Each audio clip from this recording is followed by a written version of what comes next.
हमारे अब्बू। बस करो बेटा। मोहसिन भाईजान नहीं रहे तो क्या हुआ, अभी हम जिंदा हैं, तुम्हें फिक्र करने की कोई जरूरत नहीं है। बड़ी अम्मी हम यतीम हो गए, हमारे अब्बू हमें छोड़ के चले गए। बेटा ये सब हुआ कैसे? वो अम्मी का टेलीग्राम आया था कराची से, किसी हादसे में हमारे अब्बू की मौत हो गई।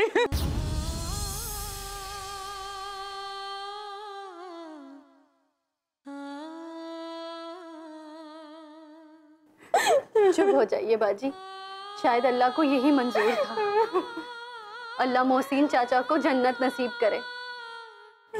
चाचा अल्लाह के घर से इतनी ही जिंदगी लिखवा कर आए थे। नीचे बैठो यहाँ आराम से। बड़ी अम्मा बस करो बेटा बस। ताज़ा ने ये नहीं बताया कि वो वहाँ पे क्या कर रही है? हमें कुछ नहीं मालूम बड़ी अम्मी, कुछ नहीं पता हमें। लाडली मिर्जा को इस बारे में खबर है?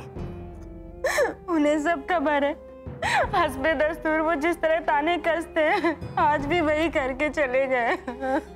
अल्लाह जाने लाडले भाई किस मिट्टी के बने हैं। उनकी ये तल्ख जबान और तल्ख गुफ्तगू मौका महल भी नहीं देखती। देखो ना बड़ी अम्मी, हम कितने बदनसीब हैं कि हम अपने अब्बू के जनाजे में भी शामिल नहीं हो पाए। बड़ी अम्मी बोलो ना हम क्या करें। बेटा कुरान खाने का इंतजाम किया? हम कहाँ से करते, गौर के अब्बू से कहा था, वो तो उल्टा हमें 4 बातें सुना के चले गए। बेटा तुमने सुबह से कुछ खाया कि नहीं? बड़ी अम्मी हम खा ही तो रहते जब ये मनहूस खबर हमें मिली।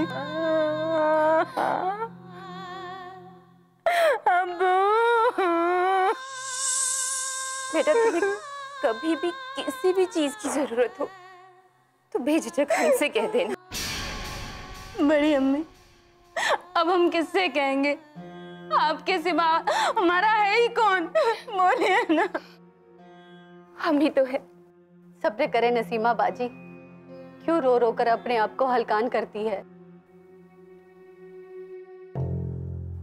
बड़ी अम्मी देखो ना, हमारी अम्मी परदेश में अकेली होंगी और हम कुछ नहीं कर सकते, हम जा भी नहीं सकते। हमने तुम्हें कितना समझाया था, पर वो है कि उनका मन यहाँ लखनऊ में लगता ही नहीं था। हमें कुछ नहीं समझ में आ, हम क्या करें अम्मी। अच्छा बेटा ये बताओ, ये लाडले मिर्जा कब आते हैं? बड़ी अम्मी उनके आने जाने का कोई वक्त मुकर्रर नहीं है, कभी आधी रात को तो कभी कई कई दिन तक नहीं आते हैं। उनको हमारी कोई परवाह नहीं है। ये लाडले मिर्जा ने तो घर को सराय बना के रखा है, जब जी चाहा चले आए और जब जी चाहा चले जाए। मैं लाडले मिर्जा से इस बारे में खुद बात करूंगी, उन्हें अपनी जिम्मेदारी समझनी होगी। 2-4 दिनों में उनकी बेटी जवान हो जाएगी, कल को रिश्ते में दिक्कतें आएगी, तब क्या करेंगे? और यहाँ घर में माँ बेटी दोनों अकेली रहती है, खुदा न करे कल को कोई हादसा हो गया तो लाडले मिर्जा क्या करेंगे, हम क्या करेंगे? अच्छा बेटा सुनो, तुम ऐसा करो, तुम गौहर को लेकर हमारे साथ हमारे घर चलो, ठीक है? नहीं बड़ी अम्मी, हम आपके साथ नहीं चल सकते। अगर हम घर में नहीं रहेंगे और गौहर के अब्बू आ गए तो वो खामखा हमसे खफा हो जाएंगे। तुम उसकी बिल्कुल भी फिक्र मत करो, हम लाडले मिर्जा से खुद बात करेंगे, तुम बस चलने की तैयारी करो। हाँ नसीमा बाजी, आप हमारे साथ रहेंगी तो आपका कुछ गम भी कम हो जाएगा और वहाँ प्राण साहब की मस्जिद में कुरान खानी भी हो जाएगी। चलो हाँ? उठो।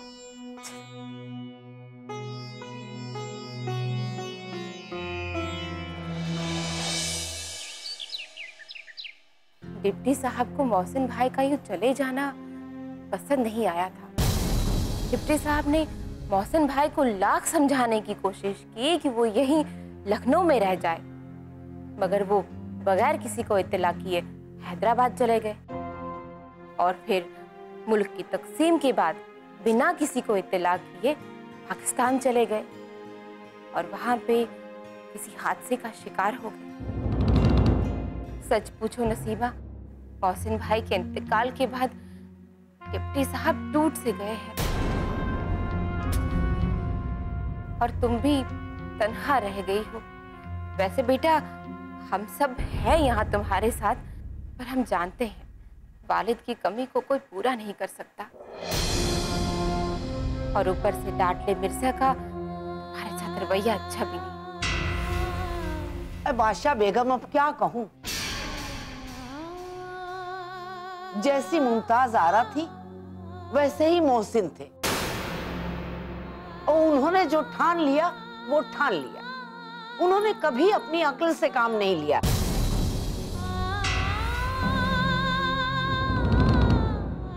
जो मुमताज आरा ने कह दिया वही मान लिया।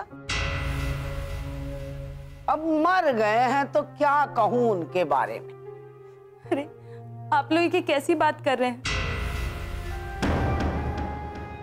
चाची अम्मा, आपने अभी तक हमारे मरहूम बड़े अब्बू को माफ नहीं किया। सीमा बेटा, ये तुम क्या कह रही हो? डिप्टी साहब ने हमेशा मोहसिन भाई और उनके बच्चों को हमेशा अपने बच्चों से ज्यादा चाहा है, लेकिन मुमताज और मोहसिन भाई ने क्या किया? मैं जब भी अपनी बच्ची नरगिस को देखती हूँ तो मेरा कलेजा फट जाता है। लो बादशाह बेगम, पान खाओ। अम्मी, हम आपसे एक बात कहें? हाँ बेटा कहो ना। अब हमारे ख्याल से गुजरी बातों का जिक्र करना मुनासिब नहीं होगा और देखो कोई भी ऐसी बात ना करे जिससे किसी का दिल दुखे। बड़ी अम्मी, हमारी अम्मी तो यहाँ नहीं है, पर आप सब लोग ऐसी गुफ्तगू कर कर हमारा दिल क्यों दुखा रहे हैं? अरे बेटा, तुम्हारा दिल दुखाना किसी का मकसद नहीं है।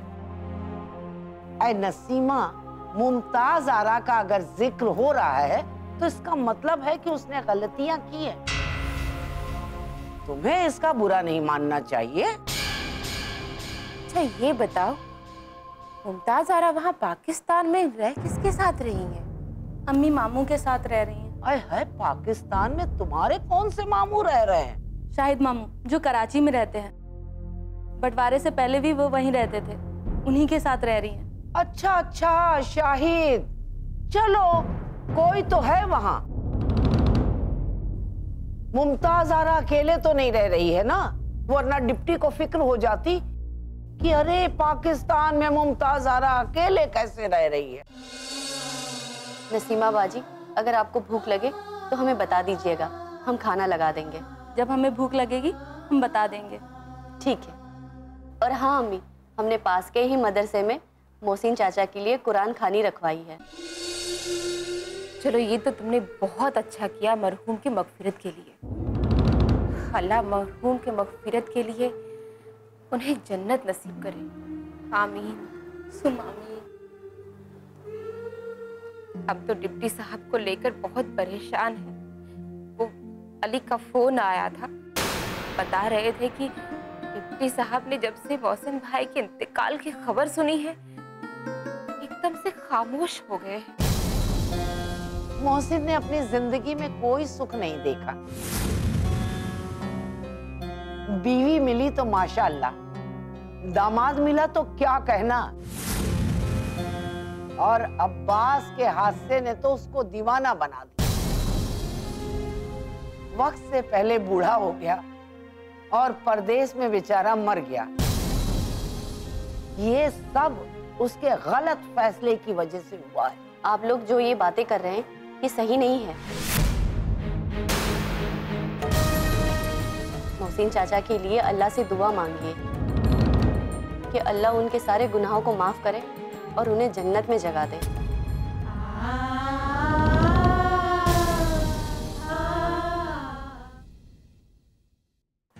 नरगिस बेटा, नरगिस।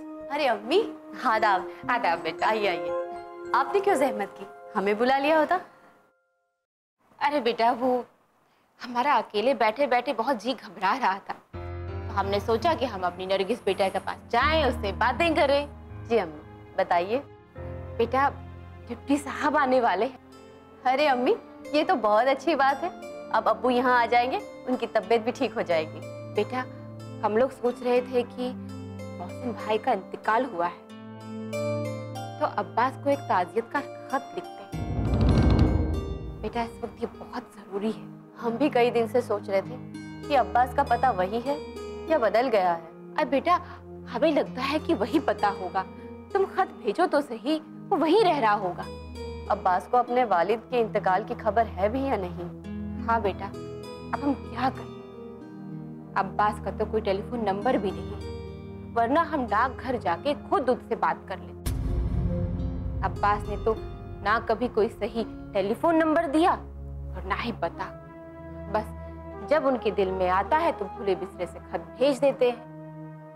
एक बात कहें हम, अब्बास को कभी अपनी जिम्मेदारियों का एहसास ही नहीं रहा। हो सकता है अम्मी वो किसी काम में मसरूफ हो, या उनके पास वक्त ना हो खत भेजने का। हाय हाय बेटा, ऐसी भी क्या मसरूफियात है कि वो एक खत अपनी बीवी और बच्चे को नहीं लिख सकता? अच्छा, हमने मुमताज आरा को खत भेज दिया है। हमारे पास भी पता नहीं था, हमने नसीमा बाजी के पास से पता लिया। अरे हमने भी नसीमा से ही लिया।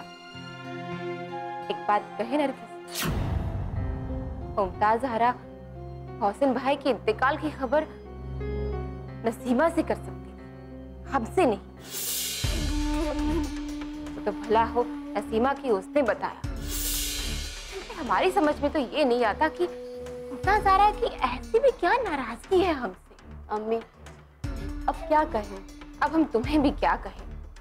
आते वक्त तुम भी तो मुमताज आरा से मिलके नहीं आई। माल के लोग हैं। मोहसिन भाई के इंतकाल का दुख तो हमें भी बहुत है, मगर हम इतनी दूर से कर भी क्या सकते हैं? अगर हम करना भी चाहे तो भी कुछ नहीं कर सकते। बस अम्मी मोहसिन चाचा के लिए दुआ और कुरान खानी करेंगे, जिससे मरहूम को सवाब मिले। बेटा, ये देखकर मेरा दिल बहुत खुश होता है कि तुम ऐसे नेक कामों में जरा भी देर नहीं करती। अम्मी ये तो हमारा फर्ज है और हम उनकी बहू हैं। हम नहीं करेंगे तो और कौन करेगा? और फिर आपकी और अब्बू की दी हुई तालीम हम कैसे भूल सकते हैं? अल्लाह तुम्हें खुश रखे, तुम्हें जहाँ की खुशियाँ दे। अच्छा बेटा, हम तुम्हें एक बार फिर से याद दिला रहे हैं कि अब्बास को खत जरूर लिख देना, ठीक है? जी अम्मी, हम चलते हैं।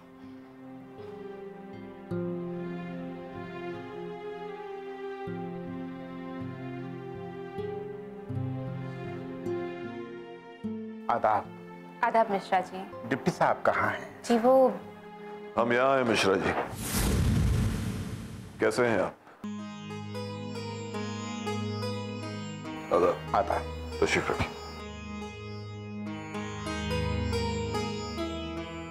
कैसी तबीयत है आपकी?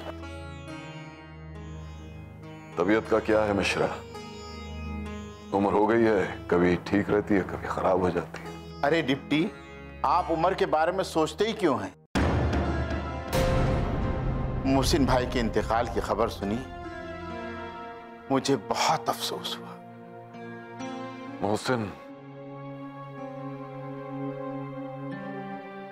बड़ा अफसोस हुआ मुझे भी।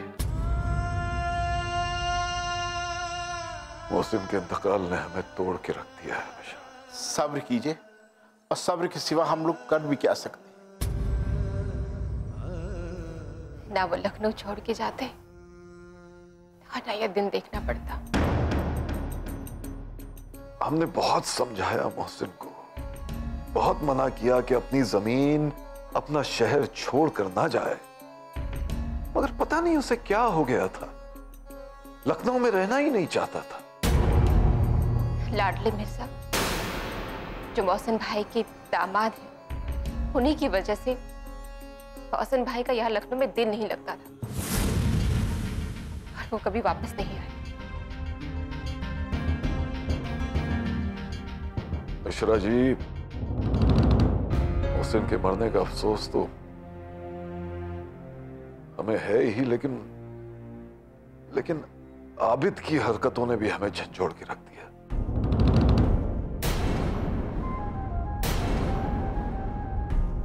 मोहसिन के मरने का अफसोस तो हमें है ही, लेकिन आबिद की हरकतों ने भी हमें झंझोड़ के रख दिया। क्यों ना सदमा होगा, मोहसिन आपके सगे भाई थे। और आबिद की बात छोड़िए, वो तो अपनी मर्जी के मालिक हैं। मिश्रा, हमने आबिद की परवरिश में कभी कोई कमी नहीं छोड़ी। आला से आला तालीम दिलवाई, ये तो हमारा फर्ज था।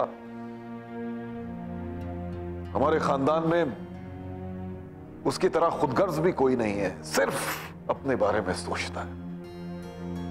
न बड़ों का एहतराम, न बच्चों से मोहब्बत, सिर्फ अपने बारे में सोचता है, बस। ये तो जानवरों की फितरत होती है। जो दूसरों के बारे में सोचता है, दूसरों की खुशियों का ख्याल रखता है, वही इंसान कहलाने के मुस्तहिक। आप बिल्कुल सच कह रहे हैं डिप्टी साहब। हम आबिद की माँ हैं, बचपन से उसे जानते हैं। वो ऐसा नहीं था, पता नहीं उसमें ऐसा बदलाव कहां से आ गया। मैंने सरकारी मुलाजमत की और आप तो जानते हैं कि जिंदगी भर कभी रिश्वत नहीं ली। सोचा कि बच्चे बड़े हो जाएंगे तो घर की जिम्मेदारियां संभाल लेंगे, लेकिन ये आबिद हैदराबाद से जब शादी करके लौटेंगे तो संभालेंगे घर की जिम्मेदारियां, या उनकी बेगम जोड़ेंगी कुनबे को? इसके लिए कुछ कहा नहीं जा सकता। इसमें कहने और सुनने की बात क्या है मिश्रा? हमारी जिंदगी में आबिद का ये हाल है तो हमारे मरने के बाद क्या होगा? यही सोच सोच कर परेशान रहता हूं। बादशाह बेगम और नरगिस के लिए हमेशा फिक्रमंद रहता हूं कि मेरे बाद क्या होगा इन दोनों का। आपकी फिक्र बिल्कुल जायज है।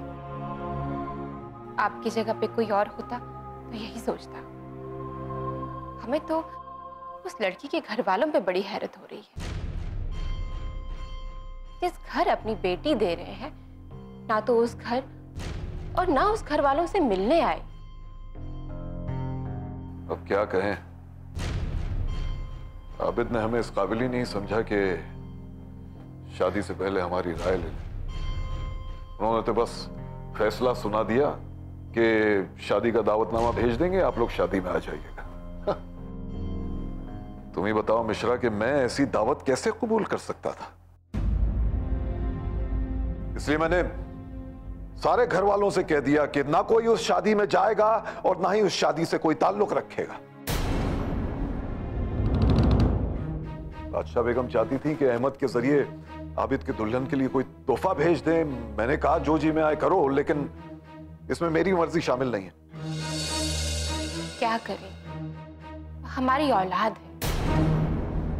औलाद कैसी भी हो, पर माँ बाप को अपना फर्ज नहीं भूलना चाहिए। औलाद, पर हम जानते हैं कि आबिद ने जो किया गलत किया। भाभी साहब, नरगिस बेटी कहाँ है?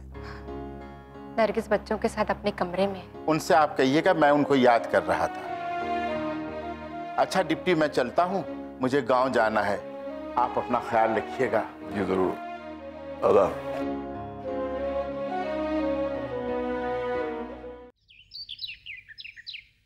आबिद भाई और उसकी दुल्हन को आने में 2 दिन रह गए और पूरे घर की सफाई करनी बाकी है।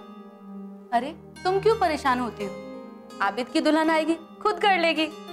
वसीमा बाजी, इस वक्त घर का काम हम नहीं करेंगे तो और कोई करने वाला भी तो नहीं है। अरे शहीदन और फत्तों से करवाओ ना, तुम क्यों करती हो? फत्तो, शहीदन, अरे कहाँ रह गई हो? जी बीबी जी। देखो, आबिद भाई और उसकी दुल्हन आने में 2 दिन बाकी है और सारा घर ऐसे पड़ा हुआ है। सबसे पहले जाकर तुम आबिद भाई का कमरा ठीक कर और सारी चीजें पोंछ पाछ कर सलीके से रख दो। जी बीबी जी। अरे शहीदन, कहाँ चल दी? पहले पूरी बात सुनो, उसके बाद जाओ। बिना सुने नहीं जाते हैं। क्या बताएं बेबी जी, वो चूल्हे पे हंडिया चढ़ा के आए हैं। अगर नहीं जाएंगे तो वो जल जाएगी। फत्तू कहाँ है? फत्तू बाजार गई है सामान लेने के लिए। अच्छा, आ जाए तो उसे भी अपने साथ काम पे लगा ले। और हाँ, अम्मी जो अमीनाबाद से नए पर्दे लाई है वो भी वहाँ लगा देना। नई पलंग पोश, नया तकिया गिलाफ वो भी बदल देना। और सारे कमरे ठीक से साफ कर देना। और हाँ, ये काम आज से लेकर कल तक हो जाना चाहिए। जी बेबी जी। अब जाओ। अच्छा नरगिस, माली को बुलवाकर बेला, चमेली, गुलाब से आबिद का पलंग नहीं सजवाओगी? बाजी कैसी बातें कर रही है? पलंग क्या सजवाना? अरे फूलों की झालर तो लगवा लो। नसीमा बाजी, अब्बू मना कर रहे हैं। आपको तो पहले से ही पता है अब्बू कितने खफा हैं और कह रहे हैं कि आबिद और उसकी दुल्हन के लिए कुछ करने की जरूरत नहीं है। हाँ ठीक है, अभी अभी तो अब्बू का इंतकाल हुआ है और बड़े अब्बू को भी इसका बहुत बड़ा सदमा लगा है। ऊपर से बीमार भी रहते हैं। आजकल बड़े अब्बू का दिल किसी चीज में नहीं लगता है। हाँ, अब्बू भी बहुत कमजोर हो गए हैं। बड़े अब्बू हमसे हमेशा कहते हैं कि तुम लखनऊ में कभी अपने आप को अकेले मत समझना जब तक हम जिंदा हैं। बड़े अब्बू ने हमेशा हमारा ख्याल रखा है, कभी भी हमें अपने अब्बू की कमी नहीं महसूस होने दी। हमसे बहुत प्यार करते हैं। हाँ, अब्बू सभी से प्यार करते हैं, मगर किसी की गलत बात बर्दाश्त नहीं करते, चाहे अपनी उनकी औलाद क्यों ना हो। बड़े अब्बू हमेशा अपने उसूलों पर चलते हैं। हाँ वो तो है। नरगिस, मुझे प्रिंसेस शाकरा को देखना है। क्यों, ऐसी क्या बात है? अरे मैंने उनको देखा तो नहीं है, पर पूरे लखनऊ में उनकी चर्चा जरूर सुनी है। किस बात की चर्चा? चर्चा अच्छी बात की भी होती है और बुरी बात की भी। चर्चा तो इस बात की हो रही है कि बड़े अब्बू की पहली बहू गोरी मेम थी और अब कोई हैदराबाद की नवाब की बेटी है। नसीमा बाजी, चाहे वो नवाब की बेटी हो या कोई प्रिंसेस हो, हमें उन सब बातों से क्या मतलब है? सही बात है, रिश्तों की अहमियत होनी ही चाहिए, पर आजकल लखनऊ में रिश्तों की अहमियत है ही कहाँ। लोग एक दूसरे से हैसियत देखकर बात करते हैं, अपनापन तो सब भूल ही गए हैं। अच्छा नरगिस, मैं देख के आती हूँ शहीदन ने कुछ काम किया भी या नहीं। जी बाजी।